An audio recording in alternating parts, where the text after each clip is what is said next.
Friends, आज का मेरा टॉपिक ऑफ डिस्कशन है functions of the growth hormone. Guiding chapter number 76 हमने स्टार्ट किया हो तो स्टार्ट करते हैं। सबसे पहले आपने इसमें एक दो बातें याद रखनी जो इंपॉर्टेंट है, वो ये कि मैंने आपको बताया था कि जितने भी हार्मोन है पूरी बॉडी में वो स्पेसिफिक टारगेट्स पे एक्ट करते हैं, लेकिन क्या है कि ग्रोथ हार्मोन है all over the parts of the body के ऊपर एक्ट करता है। ये इंपॉर्टेंट बात आपने याद रखनी है। अब दूसरी बात आपने क्या याद रखनी है कि एक सिंगल पॉलीपेप्टाइड चेन पर मुश्तमिल होता है, क्योंकि मैंने कहा था कि पी से जितने भी ग्लैंड्स के नाम स्टार्ट होते हैं उनके हार्मोन पेप्टाइड्स होते हैं, तो ये पॉलीपेप्टाइड चेन पर मुश्तमिल होता है। 191 अमीनो एसिड होते हैं। ये एमसीक्यू में कभी कभी पूछ लेते हैं। वेट भी आपने याद रखना है 2000 जो 5 इसका मालिक्यूलर वेट होता है। अब इसके इफेक्ट्स मैं आपको बताता हूँ। अब ग्रोथ की बात करें सबसे पहले तो ये it causes the growth of all the tissues of the body. जितने भी बॉडी के टिश्यूज हैं ना, इन सब की ये ग्रोथ करवाता है। मैंने भी आपको बताया कि ये पूरी बॉडी के ऊपर जो है all over the body act करता है लाइक द अदर हार्मोन्स, तो ऑल टिश्यूज की ये ग्रोथ करवाता है। अब ग्रोथ कैसे करवाता है? 3 मैकेनिज्म होते हैं। नंबर 1, बेसिकली ग्रोथ में क्या इन्वॉल्व हो रहे होते हैं? सेल्स इन्वॉल्व हो रहे होते हैं। तो ये क्या करता है, लेट्स सपोज ये एक सेल पड़ा हुआ है, तो ये क्या करेगा, इसका नंबर बढ़ा देगा। तो increase in the number of the cells ऐसे करके ग्रोथ करवा सकता है। नंबर 2, दूसरा क्या तरीका कर सकता है कि ये एक सेल है, इसका साइज़ बढ़ा देगा इस तरह। तो increase in the size, number of the cell बढ़ा के, साइज ऑफ द सेल बढ़ा के। और तीसरी बात क्या करता है कि differentiation of the cell into the specialised tissue. अब डिफरेंशिएशन जो है सेल्स की ये बढ़ा देता है, तो इसकी वजह से ये 3 फैक्टर्स की वजह से क्या करवा रहा होता है, पूरी बॉडी की ग्रोथ करवा रहा होता है। अच्छा, तो ये ग्रोथ के लिए कि ग्रोथ हार्मोन पूरी टिश्यूज़ की ग्रोथ करवाता है, इसके लिए पास में एक एक्सपेरिमेंट किया गया। 2 रैट्स लिए गए, उनको ग्रोथ हार्मोन एक को जो क्या डेली इंजेक्ट किया गया, जबकि दूसरे को डेली इंजेक्ट नहीं किया गया। तो अब इसकी वजह से हुआ क्या कि जिसको डेली ग्रोथ हार्मोन इंजेक्ट किया गया था, तो ये ग्राफ बनाया गया days, number of the days and the body weight में। तो जिसको डेली इंजेक्ट किया गया था उसका बॉडी वेट ज़्यादा है, जबकि जिसको इंजेक्ट नहीं किया गया था उसका बॉडी वेट क्या आया, कम आया। तो इसका मतलब क्योंकि ग्रोथ हार्मोन पूरी बॉडी की टिश्यूज़ की ग्रोथ करवा रहा होता है, इस वजह से जिसको इंजेक्ट किया गया उसका बॉडी वेट बढ़ गया। अब ग्रोथ के हवाले से एक इंपॉर्टेंट बात आपने याद रखनी है कि 2 चीज़ें ग्रोथ के लिए जब ग्रोथ हार्मोन करवा रहा होता है आपने याद रखनी है। एक होती है बिफोर अडल्टहुड और एक होती है आफ्टर अडल्टहुड। अब होता क्या है कि जब अडल्टहुड अभी नहीं आई होती तो उस टाइम पे क्या होता है कि लॉन्ग बोन जो होती है ना, आपको पता है उसकी एक होती है शाफ्ट, जिसको डायफाइसिस कहते हैं, और एंड्स होते हैं, इनको कहते हैं एपिफाइसिस। तो अभी यहाँ पे कार्टिलेज ऐड हो रहा होता है जिसको कहते हैं एपिफिजियल कार्टिलेज, यानी कि लॉन्ग बोन की ग्रोथ अभी हो रही होती है। बोन इनकी एपिफाइसिस और डायफाइसिस अभी जो शाफ्ट के आपस में फ्यूज़ नहीं किए होते, तो सॉफ्ट टिश्यू की भी ग्रोथ हो रही होती है, बोन की लेंथनिंग भी हो रही होती है। लेकिन जब एडल्टहुड आ जाता है तो सॉफ्ट टिश्यू और मेम्ब्रेनस बोन तो ग्रो कर सकती हैं, लेकिन अब होता क्या है कि एपिफाइसिस डायफाइसिस आपस में फ्यूज़ कर गए होते हैं, तो बोन की फर्दर लेंथनिंग स्टॉप हो चुकी होती है। तो इस वजह से क्या होगा कि अगर एडल्टहुड के बाद ग्रोथ हार्मोन का इंजेक्ट किया गया या इसका लेवल बढ़ गया तो क्या करवाएगा, ये तो ग्रोथ करवाएगा, लेकिन बोन की लेंथनिंग नहीं होगी, सॉफ्ट टिश्यूज़ की और मेम्ब्रेनस बोन्स की ग्रोथ होगी। This is called disproportionate growth. लेकिन एडल्टहुड से पहले ये प्रोपोर्शनेट ग्रोथ करवाता है, यानी all parts of the body की इक्वल ग्रोथ हो रही होती है। अच्छा जी, अब मैं आपको बताता हूँ कि metabolic effects of growth hormone क्या होते हैं। जितने भी हमारे बॉडी के में कार्बोहाइड्रेट, प्रोटीन, लिपिड्स, इनके मेटाबॉलिज्म पे इसका क्या इफेक्ट होता है। सबसे पहले देख लेते हैं प्रोटीन्स। प्रोटीन्स की बात करें तो ग्रोथ हार्मोन क्या करवाता है, it increases the protein synthesis. Protein synthesis कैसे ये बढ़ा देता है। अब कैसे बढ़ सकती है, अब लेट्स सपोज आप अज्यूम करें कि ये कोई सेल है, इसके अंदर प्रोटीन सिंथेसिस बढ़नी है, तो ये इसका न्यूक्लियस है। अब होगा क्या, प्रोटीन सिंथेसिस कैसे बढ़ सकती है, डेफिनेटली प्रोटीन के लिए अमीनो एसिड चाहिए। अगर तो सेल के अंदर अमीनो एसिड आए, अमीनो एसिड आ जाए तब, और दूसरा क्या चाहिए, प्रोटीन के लिए ट्रांसक्रिप्शन चाहिए और ट्रांसलेशन चाहिए। तो ये क्या करता है, increase the entry of the amino acid into the sales.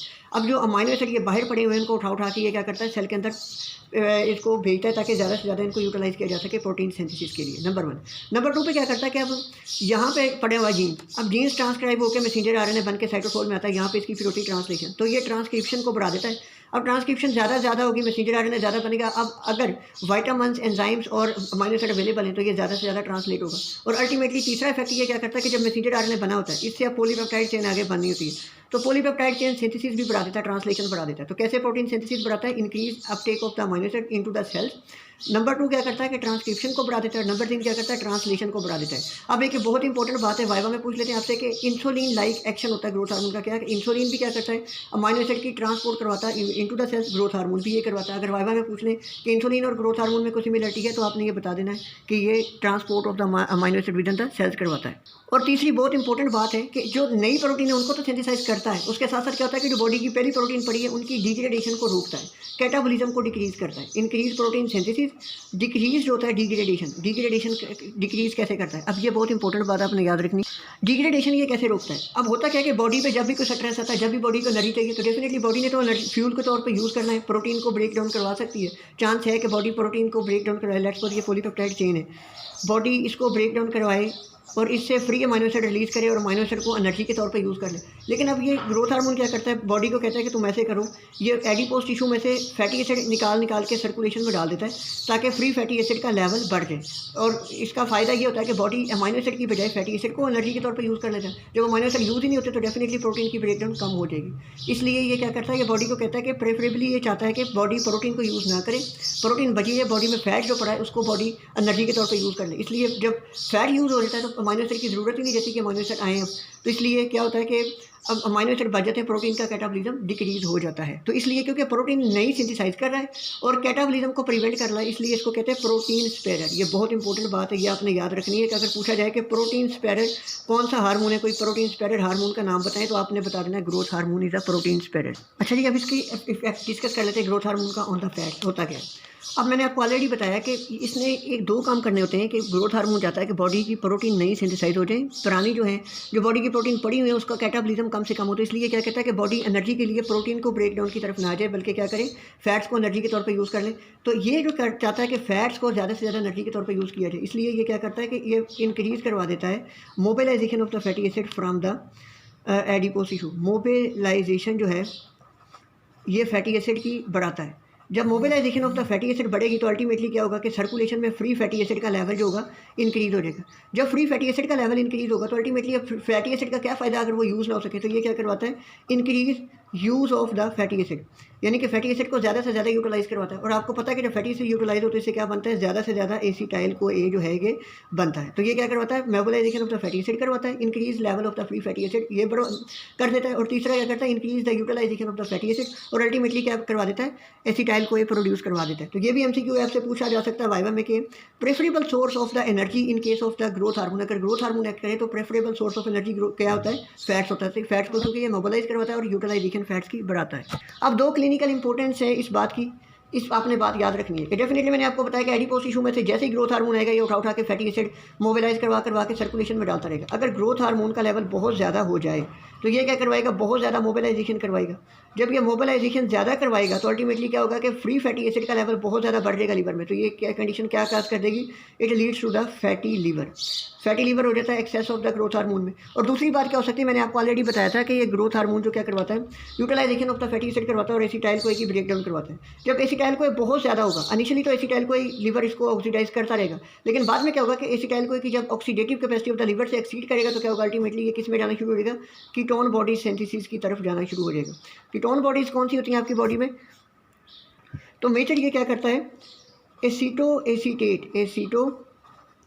Acetate का लेवल जो है वो बॉडी के अंदर बढ़ा देता है। तो इसलिए इसको क्या कहते हैं, कीटोजेनिक। तो ये कीटोजेनिक भी है, ये कीटोजेनिक भी है। तो फैट्स मेटाबॉलिज्म में अगर मैं समराइज़ कर दूं तो mobilisation of the free fatty acid बढ़ाता है, इसके साथ साथ क्या करता है, फ्री फैटी एसिड का लेवल बढ़ाता है, utilisation of the free fatty acid बढ़ाता है, और अल्टीमेटली अगर ज़्यादा हो जाए तो फैटी लीवर भी काज कर सकता है और कीटोजेनेसिस भी काज कर सकता है। अच्छा जी, अब इसका मेटाबॉलिक इफेक्ट देख लेते हैं कार्बोहाइड्रेट्स पे। अब होता क्या है कि लेट्स सपोज ये हमारी सर्कुलेशन है, सर्कुलेशन के अंदर हमारे पास ब्लड ग्लूकोज लेवल है, ग्लूकोज पड़ा हुआ है और ये टारगेट टिश्यू है कोई भी। तो अब ये चाहता है कि जितनी भी शुगर है, ब्लड ग्लूकोज लेवल है, ये यूज़ ना हो। तो ये क्या करवाता है कि डिक्रीज द यूटिलाइजेशन, या सिंपली आप ये कहें कि ये सर्कुलेशन के अंदर ग्लूकोज का लेवल इंक्रीज़ करता है। वो कैसे इंक्रीज़ करता है, दो सोर्सेज से। नंबर वन, इंक्रीज सिंथेसिस करवा देता है ग्लूकोज की, सिंथेसिस नहीं करवाता है, कैसे करवाता है, बाय द ग्लूकोनियोजेनेसिस। इसका मैं भी बताता हूँ कि ग्लूकोनियोजेनेसिस ये कैसे करवाएगा, ये भी मैं आपको बताता हूँ।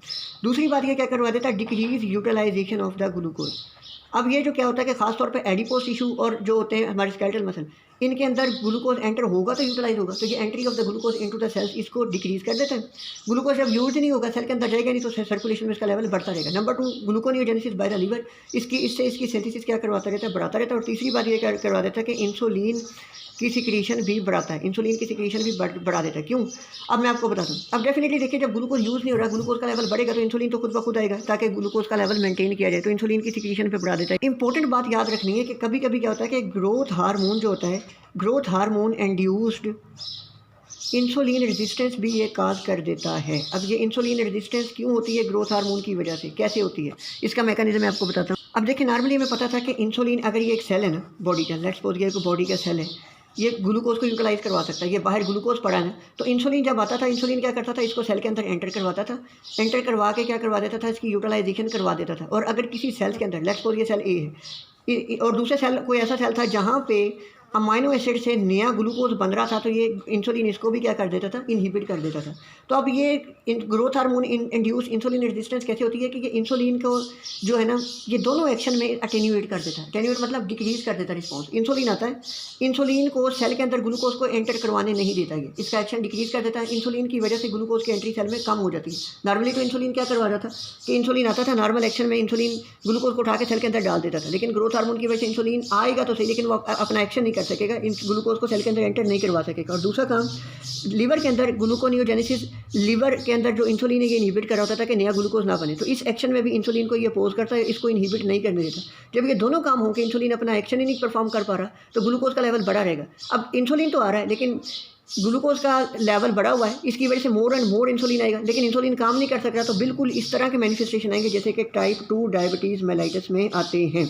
तो अब ये ग्रोथ हार्मोन इंसुलिन रेजिस्टेंस की वजह से जो डायबिटीज़ हुई है, इसको कहते हैं डायबिटीज़ टाइप 2 लाइक इसमें सिम्टम आते हैं। तो अब क्योंकि ये डायबिटीज़ या इसने ग्लूकोज का लेवल बढ़ाया, तो इसलिए इसको डायबेटोजेनिक हार्मोन कहते हैं। ये बहुत इंपॉर्टेंट क्वेश्चन है, वाइवा में एग्जामिनर का फेवरेट क्वेश्चन होता है, पूछते हैं डायबेटोजेनिक हार्मोन के नाम बताएं। और भी काफ़ी सारे होते हैं, थायरॉक्सिन है, कार्टिसोल है, ग्रोथ हार्मोन है, लेकिन आपने यहाँ पे याद रखना है कि ग्रोथ हार्मोन इज़ अ डायबेटोजेनिक। या हाइपरग्लाइसीमिक भी पूछ सकते हैं कि कोई से 5-6 हाइपरग्लाइसीमिक हार्मोन के नाम बताएं, तो ग्रोथ हार्मोन आपने बताना है कि ये हाइपरग्लाइसीमिक है। सवाल ये पैदा होता है कि ग्रोथ हार्मोन की वजह से ये इंसुलिन रेजिस्टेंस बनती क्यों है, क्यों प्रोड्यूस होती है। वजह ये होती है कि असल एग्जैक्ट मैकेनिज्म नहीं नोन, लेकिन ये बात देखी गई है कि ग्रोथ हार्मोन अब हमारे पास आके करता क्या है।